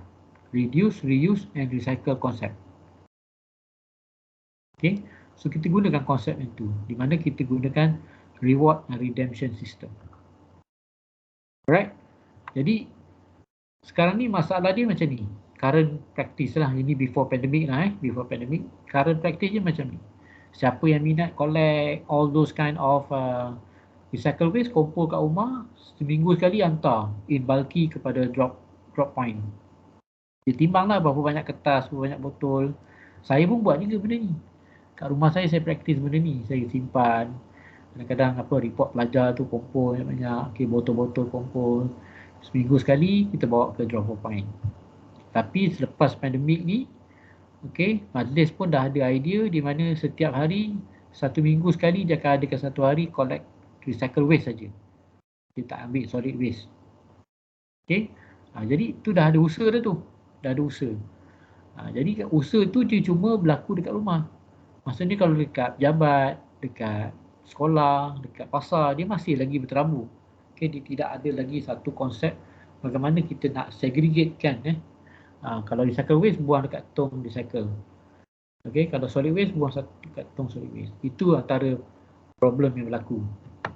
Okay, next adalah problem ni adalah misuse of facilities. Ni yang sering yang diketengahkan, sebab dikata even though kita dah ada specific bin untuk bottle and papers, tapi still mix. People don't care about this one. People seems don't care lah dengan keadaan ni. Dia tak kisah pun, hantar lah. Saya nak buang botol ke, nak buang kertas pun dia tak kira lah. Okay, logo mana ke, logo kertas dia tak kisah. Jadi masalah ni pun masih berterusan. Okay, jadi bila kita propose QR card tu, barulah kita boleh propose satu idea lah. Okay, di mana yang inilah idea tadi yang saya tunjuk. Maksudnya kita buang sampah, okey, botol dalam tong. Kemudian kita dibekalkan dengan satu kad. Kita touch kad tersebut dekat tong tersebut.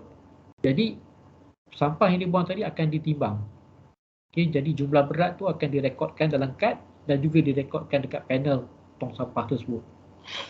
Jadi bila authority datang, contohnya majlis datang nak collect, nak kosongkan tong, dia pun ada satu kad khas untuk extract semua information dekat tong tersebut dan dia akan upload dekat local data processing center. Dan kemudian semua poin-poin itu akan di-upload ke internet lah, ke server. So that user boleh gunakan apps tersebut untuk check dia punya point berapa. Okay, so that's why kita patternkan benda ni, kita patternkan.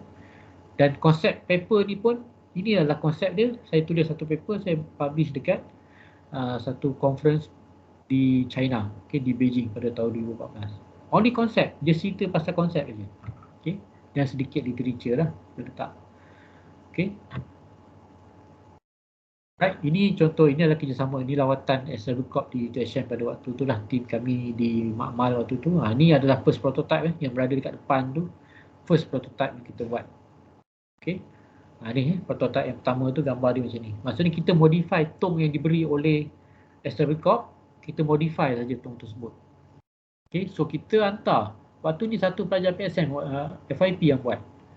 Okay, dia buat satu prototype ni, dia letakkan RFID reader atas, kat bawah tu ada satu kita panggil macam penimbang. So bila kita buang plastik, dia akan timbang.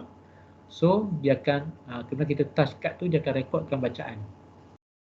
Okay, so kita start buat tu pada late 2013 lah. Dan kita try exhibit produk tu, walaupun prototype dia tak nampak cantik pun just tapi proof of concept tu approve.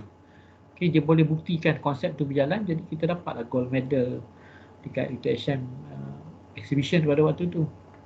Dan kita dapat waktu tu best innovative product. Okay, sebab kita propose konsep 3R tadi tu. Okay. Dan kita hantar pula pada tahun 2014 tu, hantar ke MTE. Okay, gambar sebelah tu gambar ke MTE lah, maksudnya kita dapat Taiwan Honor Invention dekat MTE pada waktu tu. Kan kita nampak tu Timbalan Menteri Musti waktu tu kan, dia test orang kaum Muhammadiyah, dia test tong kita. Right, so ini fasa pertama, maksudnya fasa pertama dah satu produk. Okay, kemudian produk ni kita tambah baik. Okay, tambah baik bila kita dah ada satu konsep ni, kita bawa dengan kita punya collaborator SW Corp. So dia akan komen. Okay, dia akan komen. Kemudian kita bangunkan dia punya data processing center punya software. Okay, kita bangunkan Smart Recycle Bin Local Data Processing Center, di mana kita touch card daripada authority tadi, dia akan upload semua data-data ni ke dalam local database. Okay, local database. Okay, kemudian barulah kita upload ke portal. Okay, daripada local database tadi, portal tadi akan akses data dari local database.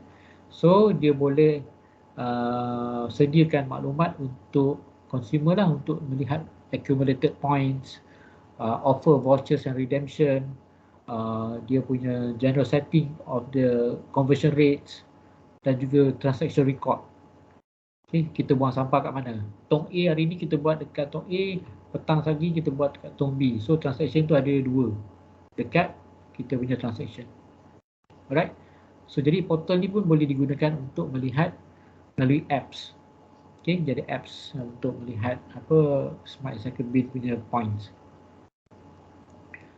Okay, kemudian company tadi tu yang kita yang solid waste tadi, kita pergi, kita bagi komen, dia kata ubah design, dia kata tak nak design macam ni, ubah design, dia kata kena combinekan tong, jadi plastik dengan kertas perlu disatukan.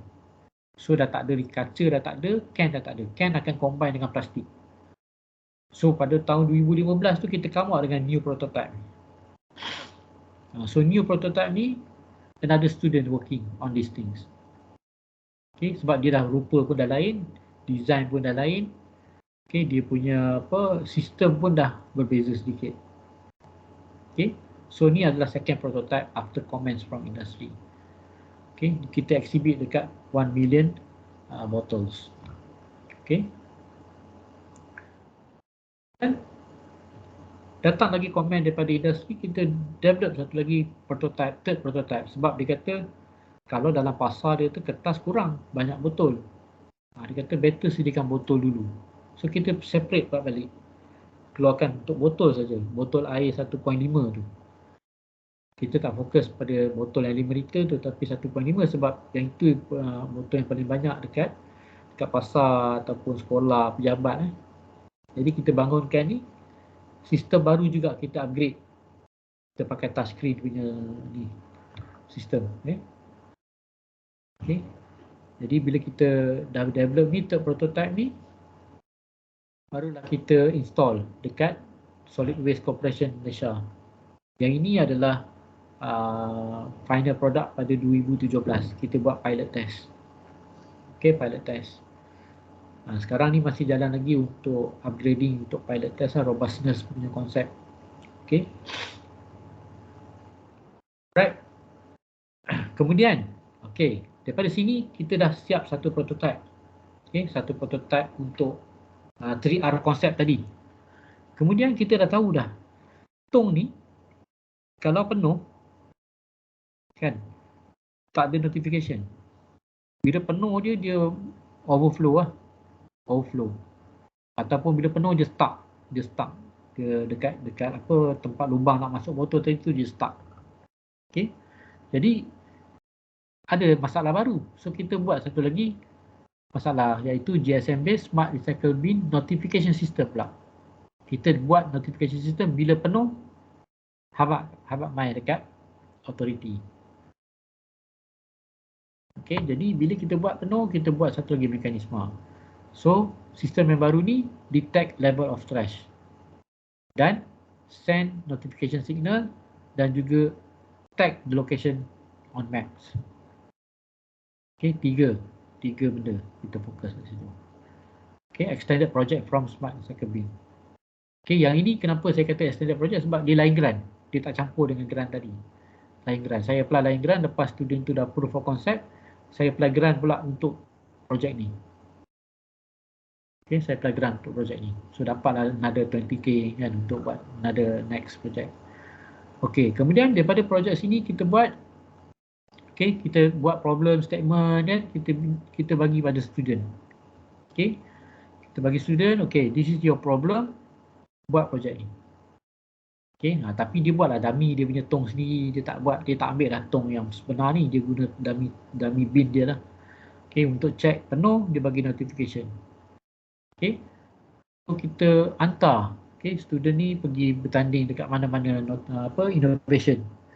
Okay, macam ni kita pergi ke Innovate Malaysia Design Competition, kita masuk ke second IEEE Final Year Project Competition, dan juga kita bawa ke International Innovation and Design Exposition, IIDEX.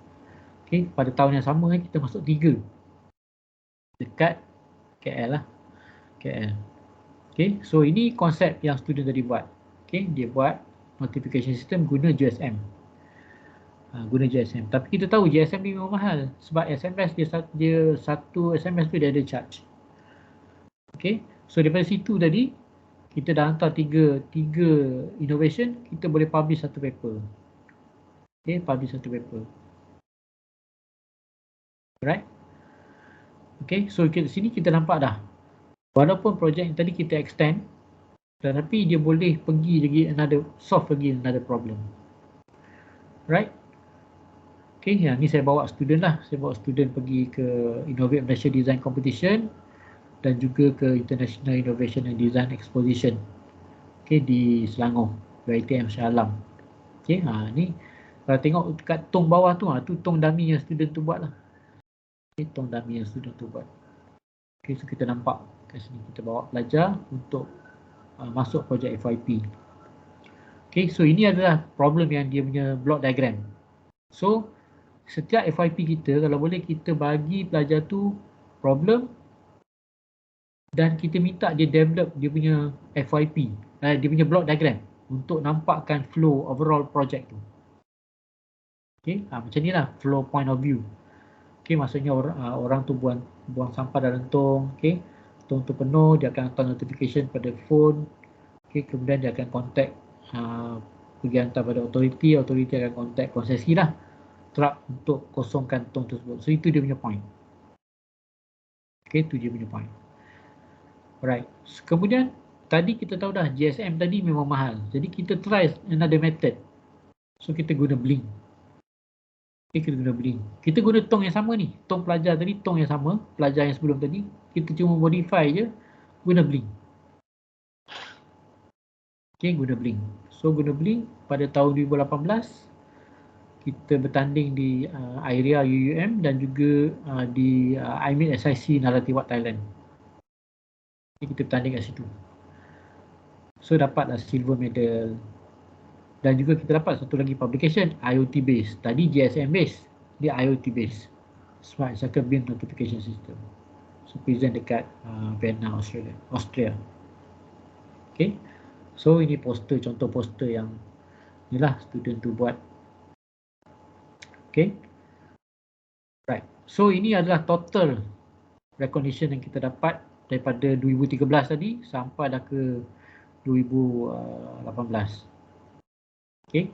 2016 saya paparnya lah, yang 2013-18 saya tak papar. Okay, yang itu adalah medal-medal yang kita dapat. Dan ini adalah total publication yang kita dapat daripada projek-projek tadi. So ada total 6 projek, 6 paper lah. Okay, 6 paper yang kita produce daripada projek Smart Circle Beam saja. Alright. Okay, so kita tengok another evolution. Okay, ada soalan tak sebelum saya masuk evolusi yang kedua ni? Ada soalan?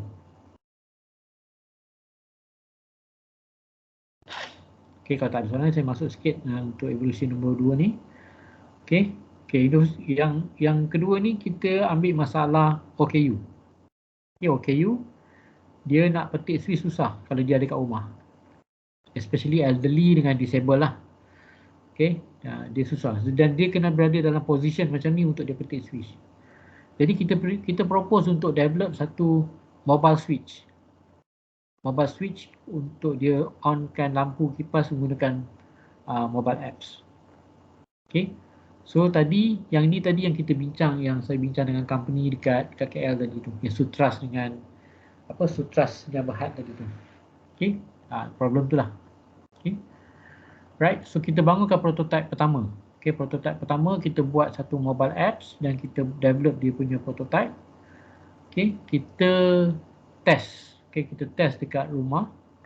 Okay. Dan kita pakai Bluetooth pada waktu tu.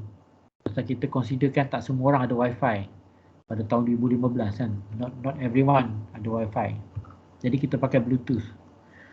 Jadi benda tu sukses. Dan proof of concept tu kita dah exhibit dekat INVEX 2015.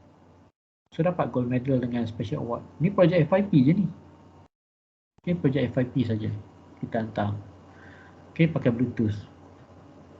Okay, bila kita present di INVEX tu, adalah komen daripada judges semua kan.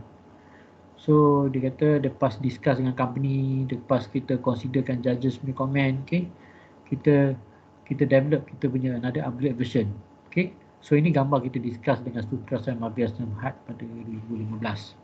Okay, hasil improvement tu dia kata dekat rumah dah ada switch, takkan semua orang nak kena beli switch baru, tukar.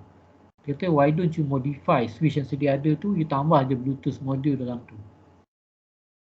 So kami buatlah ni switch rumah ni. Prototype switch rumah ni kita modify, kita tambahkan Bluetooth module tu. Okay, kita tambah Bluetooth module tu dan kita buat apps tu baru sikit lah. Kita upgrade sikit apps tu, rupa bentuk dia.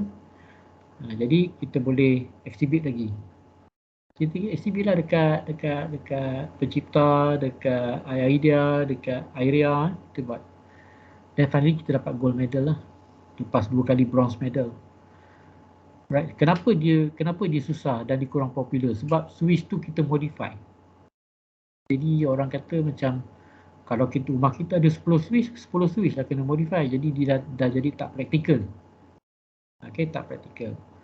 Okay lah, tak apa, second improvement. So dia kata kenapa tak buat portable? Buat satu portable plug yang ada Bluetooth. Okay, tak apa, kami buat. So komen tu kita ambil dan kita buat. Dan ni portable plug. Third improvement. Sebab masalah tu datang kan, kita buat. So bila kita buat plug ni mudah. Kita bawa ke sini kita boleh control, kita bawa ke sana kita boleh mudah kita control. Okay, kita pakai apps yang sama. Okay, mobile apps yang sama. Okay, so kita dapatlah gold medal dekat mana? Dekat IMVEX, dekat Riau, okay, dengan Thailand, silver medal dekat Thailand. Okay, so kita try. So kita nampak potential dia. Alright. Tetapi masih ada problem, iaitu kita masih gunakan Bluetooth. Jadi ada yang rumah besar komen kata connection tak sampai, susah. Okey lah, tak apa. Macam tu kita convert jadi Wi-Fi. So kita buatlah satu lagi. Okey. Yang ni kita ubah satu lagi, kita gunakan Wi-Fi. So kita paling latest 2020 lah kita Wi-Fi, kita pakai Wi-Fi. Dan juga kita ada timer dan apps tu kita upgrade sikit rupa bentuk apps tu. Tapi masih mengekalkan prototype yang sama. Okay. So third improvement tu pun based on problem daripada first improvement ni based on daripada third improvement based on daripada second improvement. Okay, semuanya ada problem masing-masing, kita upgrade. Okay. Alright.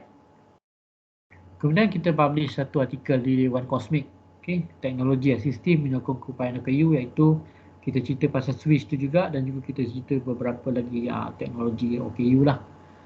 Okay, bersama dengan rakan seperjuangan daripada UiTM Terengganu. Okay. Alright, so itu ada dua inovasi berevolusi yang saya tunjuk dan ini adalah recent lah, recent saya tunjuk je lah, saya go through je lah, kita masa pun dah tak pernah ada. Okay, recent innovation, kita buat lagi ICAP dengan IDOA, ini collaborator dengan SMK Seri Pancing Kuantan. Yang ini pun kita bawa.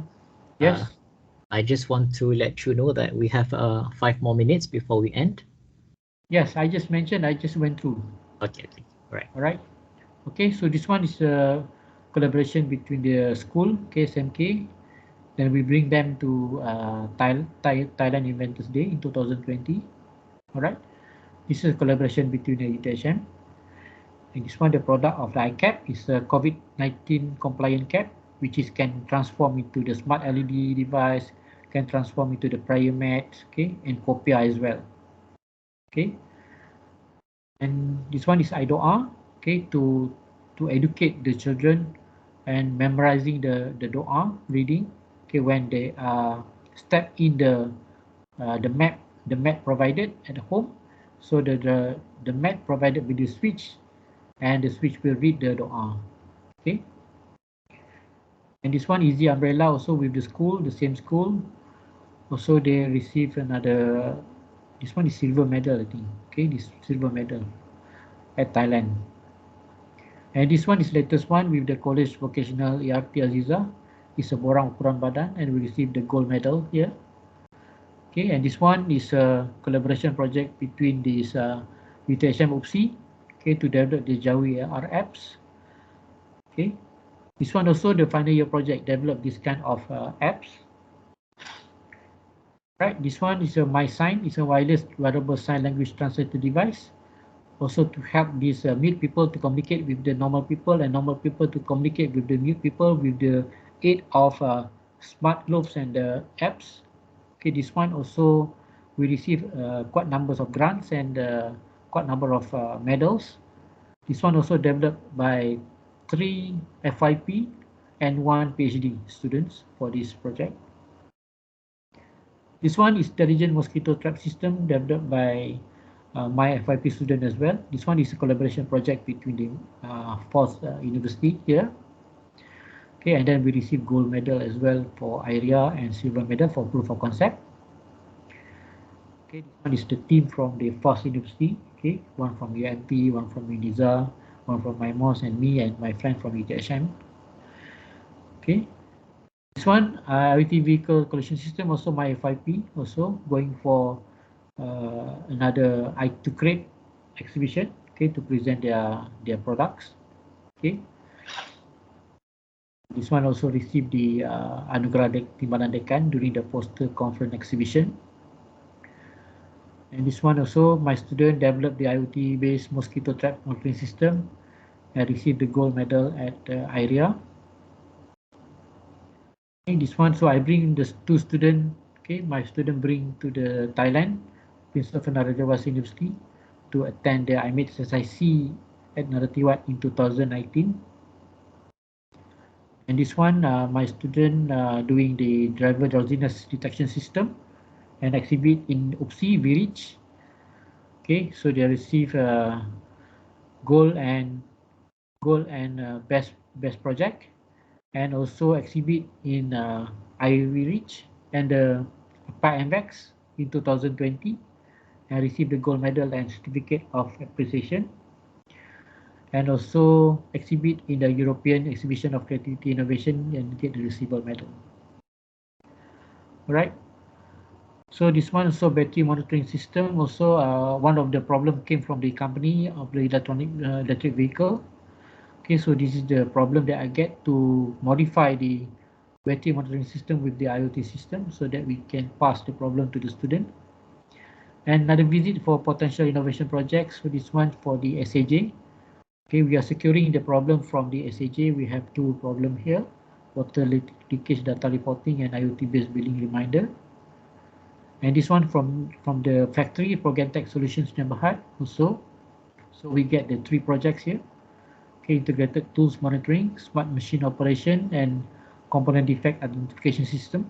So all these problems came from the factory, so we bring back to the university, give to the students.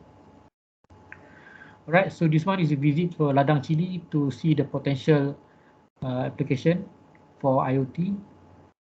Okay, so I bring the student here, and my student, my master student, and my colleagues here. Right, and then visit the frozen food, okay, at the Ringgit Batu Pahat for potential collaboration, what we can do for them, okay, using the technology to manage all these kind of things. All right, and tips to win the innovation competition. Okay, so this is the tips. As I mentioned from the early, we need to read the carefully all the related information, select the team, follow the judging criteria, think beyond the current innovation, more infographics rather than text, video presentation. This one for pandemic. Maybe next year kita boleh present face to face, be at the booth, okay, and demo the product. Okay, so this is based on my experience as well. All right, and then I think that's all my presentation and my sharing. If there is any question, you can ask me. Thank you very much. I hand over back to the chairman. Okay. Thank you so much, Mr. Muhammad Helmi, for the insightful presentation on the topic of FYP innovation from idea to project. Now, the floor is open for a Q&A session. Do we have any questions for Mr. Helmi? Anyone?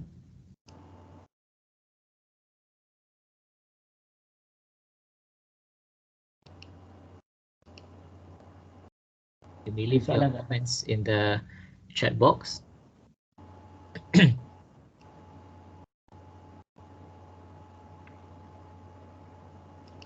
Assalamualaikum, Doktor. Salam. Hello. Saya tak dengar. Hello. Boleh. Puan Masyara. Yeah. Puan Masyara, are you there? Hello. Yeah. Testing. Tak, saya yang tak dengar. Can you hear me? Saya tulis saya. Puan Masyara, we can hear you actually just now.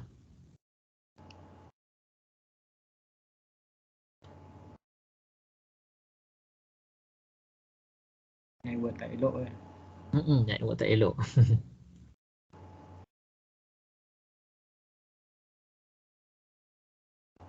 Okey, Doktor, saya nak tanya. Macam satu projek FYP kan, macam saya rasa sebab internet tak apa okey kat sini. Jadi satu projek FYP doktor assignkan kepada 7 pelajar. Jadi pembahagian topik untuk projek tu macam mana doktor buat, doktor? Okey, kalau projek tu besar, kita boleh bagikan skop. Okey, kita bagikan skop. Okey, kalau kata ada bahagian yang besar, okey, satu pelajar mungkin buat bahagian device, satu pelajar buat bahagian sistem, Satu pelajar buat bahagian database, satu pelajar buat bahagian assembling, okay, ataupun integration. Dan satu pelajar lagi mungkin buat bahagian testing. Okay, jadi semua pelajar-pelajar ni akan buat benda yang sama tetapi skop yang berbeza.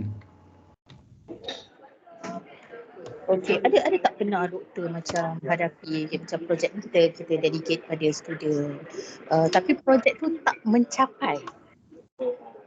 Ada, dalam keadaan ni ada juga projek tu tak mencapai, tapi projek yang tak mencapai tu kita akan tengok apa problem dia. Jadi next student tu akan cuba solvekan apa yang tak tercapai tu. Jadi dia tetap tak putus lah, kita tak akan biarkan dia macam tu. Jadi walaupun katalah projek tu semester ni pelajar tu buat tak berapa jadi, tak apa. Tapi yang penting konsep metodologi dia buat tu betul. Kita tak kisah, tak dapat result pun okey. Tapi yang penting kita buat sampai dia boleh faham kat mana masalah dia. Kadang-kadang masalah tu dekat ujung-ujung testing punya problem ataupun configuration hardware problem. Tak ada masalah. Yang penting dia faham metodologi tu dia betul, okey. Kemudian next student tu kita bagi problem yang sama, cari solution untuk problem yang berlaku pada student yang sebelum ni. Kita buat. Sebab tu dia akan jadi evolution tu, kadang-kadang dia boleh buat evolusi. Kita dah ada problem ni, kita solve, kita dapat problem lain. Tapi ada juga projek-projek yang tak jadi. Ada juga projek-projek yang tak jadi. Tapi projek-projek yang tak jadi ni pun, saya minta juga dia hantar innovation supaya dia boleh ketengahkan idea dia untuk proof of concept tu. Jadi by hook or by crook dia kena letak. Saya memang letak KPI untuk FYP, satu innovation, satu publication. Sekurang-kurang. Okey, doktor. Okey, doktor. Okay, thank you to Dr. Mashara for the question. So I guess that marks the end of our session this evening. Before we end this session and proceed with our closing ceremony, let's have a photo with our speaker, Mr. Helmi. So I would like to kindly ask everyone here to kindly turn on the camera for a while so that we can have a picture with Mr. Helmi.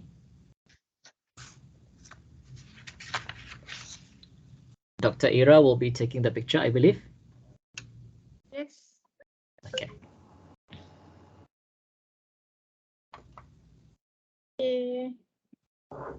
Okay, thank you, Helmi. Okay, let's have a big smile. Okay, Dr. Nizam, okay. Dr. Moon, okay, ready, 1, 2, 3. Okay, one more.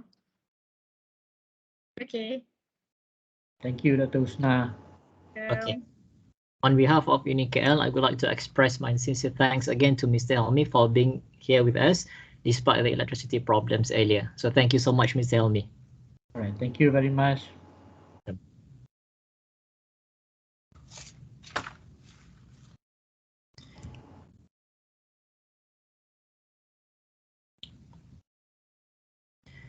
Baik, Dr. Ira, we supposed to proceed now? Yes, we will proceed. Dr. Nizam is already here for closing ceremony. We can proceed now. Okay, all right. Assalamualaikum and a pleasant evening again to all of us here. Bismillahirrahmanirrahim. Associate Professor Technologist Dr. Nizam Hussain, Deputy Dean Academic and Technology, University Kuala Lumpur MIIT, Associate Professor Dr. Dahlan Abdul Ghani, Head of Research and Innovation, distinguished guests, ladies and gentlemen. A very warm welcome to the closing ceremony of the Research Week 2022. My name is Abdul Rauf and I'll be the MC for this closing ceremony. On behalf of the organizing committee, I would like to thank all participants for being here with us today. Ladies and gentlemen, we are here this evening for the closing ceremony of the Research Week 2022. So as to pray for blessings for this evening gathering, I would like to invite Dr. Abdul Aziz, Senior Lecturer at University Kuala Lumpur MIIT for the recital of Dua. Please welcome. Assalamualaikum warahmatullahi wabarakatuh. Can you hear me? Yes. Bismillahirrahmanirrahim. Alhamdulillahi rabbil alamin. Allahumma lakal hamdu hamdan kathiran tayyiban barakan fih. ملء السماوات وملء الأرض وملء ما شئت من شيء بعد. اللهم لك الحمد بالإسلام، ولك الحمد بالقرآن، ولك الحمد بالأهل والمال والمعافاة. اللهم صل وسلم وبارك على نبينا محمد وعلى آله وصحبه أجمعين. اللهم إنا نسألك العفو والعافية والمعافاة الدائمة في الدين والدنيا والآخرة. اللهم إنا نسألك رضاك والجنة ونعوذ بك من سخطك ومن النار. اللهم إنا نسألك من الخير كله عاجله وآجله ما علمنا منه وما لم نعلم، ونعوذ بك اللهم من الشر كله عاجله وآجله ما علمنا منه وما لم نعلم. اللهم أصلح لنا ديننا الذي هو عصمة أمرنا، وأصلح لنا دنيانا التي فيها معاشنا، وأصلح لنا آخرتنا التي إليها معادنا، واجعل الحياة زيادة لنا في كل خير والموت راحة لنا من كل شر. ربنا اغفر لنا ولإخواننا الذين سبقونا بالإيمان، ولا تجعل في قلوبنا غلا للذين آمنوا ربنا إنك رؤوف رحيم. ربنا آتنا في الدنيا حسنة وفي الآخرة حسنة وقنا عذاب النار. وصلى اللهم وسلم على نبينا محمد وعلى آله وصحبه أجمعين، والحمد لله رب العالمين. Thank you, Dr. Abdul Aziz. Research Week 2022 has come to an end. We are grateful for the esteemed speakers that have joined us this year. As we learned so much from organizing this event, we hope that you have gained valuable knowledge on research, publication, and grants. Now, this event will not be complete without a closing remark.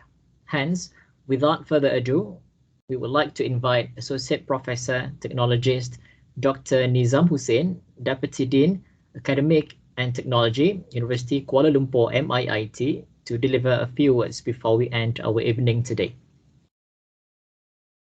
Please welcome.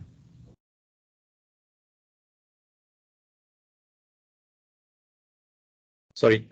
Thank you very much, Mr. Rauf. Welcome. Bismillahirrahmanirrahim. Assalamualaikum warahmatullahi wabarakatuh to all members of the floor this afternoon. Okay, first of all, thank you to the organizer, the Research and Innovation section, for organizing such a wonderful research week, a 3 days research week, which has been conducted every year for quite a few years already. So I think it is very, very valuable to us. I think in the past 3 days, we have listened to a lot of speeches ranging from research on intellectual property, on techniques, on how to write papers and so on. So hopefully this thing will help us to improve our quality of papers, as well as publishing more papers, inshallah. And I'm not sure, because I didn't have the chance to attend most of the session, but I see that we hope that this kind of research week also is a very good platform for our postgraduate students to know better things. But I didn't see many postgraduates attending, apart from our lecturers. So anyway, hopefully this past few days have helped us a lot in improving our knowledge and improving our skills in writing papers and publications. And hopefully, yeah, of course, we want to publish more quality papers right now. So previously our quantity is quite okay. Maybe we maintain the quantity and also at the same time improve on the quality by publishing to a more good journals, high-ranking journals, as well as conferences. So I think not much from me. I think hopefully we can do this